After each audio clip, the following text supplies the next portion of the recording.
যার কারণে ক্রিকেট বিশ্বে আগুন, তিনিই যেন মনের সুখে শীষ বাজাচ্ছেন, গান গাইছেন, যেন কিছুই হয়নি। সতীর্থ আর পরিবারের সঙ্গে হাস্যোজ্জ্বল ক্রিকেটারেরই দেখা মিলছে। অনন্য প্রতিভার অধিকারী পরিণত এক স্পোর্টস পারসন মোস্তাফিজ শিষ্টাচার জলাঞ্জলি দিয়ে আইপিএল থেকে বাদ দেওয়া হলেও ফ্র্যাঞ্চাইজি ক্রিকেটের এই হটকেককে লুফে নিয়েছে পিএসএল। বাংলাদেশি সুপারস্টারকে বেশ চড়া মূল্যে দলে ভিড়িয়েছে লাহোর কালান্দার্স।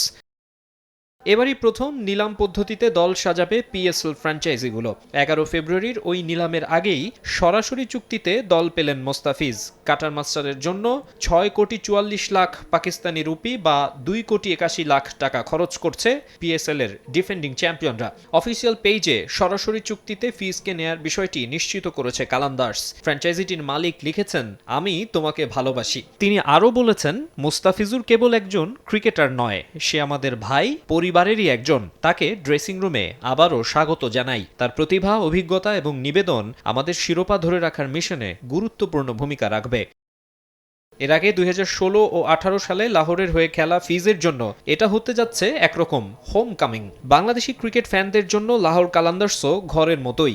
সাকিব আল হাসান, তামিম ইকবাল, মেহেদী হাসান মিরাজ, রিশাদ হোসেনরাও খেলেছেন যৌথভাবে পিএসএল এর সর্বোচ্চ 3 শিরোপাজয়ী এই দলে। কালান্দার্সে মোস্তাফিজের সঙ্গী হচ্ছেন শাহিন শাহ আফ্রিদি, সিকান্দার রাজা, আবদুল্লাহ শফিক, মোহাম্মদ নাইমরা। গত সপ্তাহেই তাদের রিটেইন করেছে ফ্র্যাঞ্চাইজিটি।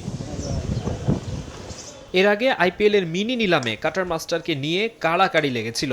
রেকর্ড 9,20,00,000 রুপিতে তাকে নিয়েছিল কলকাতা নাইট রাইডার্স। তবে কিছু ভারতীয় উগ্রপন্থীর বিরোধিতায় বাংলাদেশি পেসারকে বাদ দিতে বাধ্য হয় শাহরুখ খানের দল। আর এই ফিজ ইস্যুতেই রীতিমতো তোলপাড় ক্রিকেট বিশ্বে।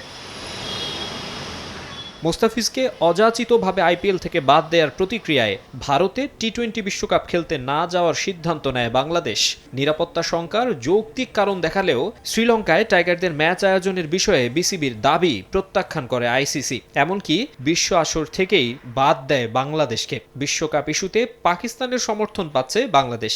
এবার লাল সবুজের তারকা ক্রিকেটারকে বেশ গুরুত্ব দিয়েই দলে ভেড়ালো দেশটির ফ্র্যাঞ্চাইজি লিগ জায়ান্টরা। মাকসুম আলম খান, সময় সংবাদ, ঢাকা।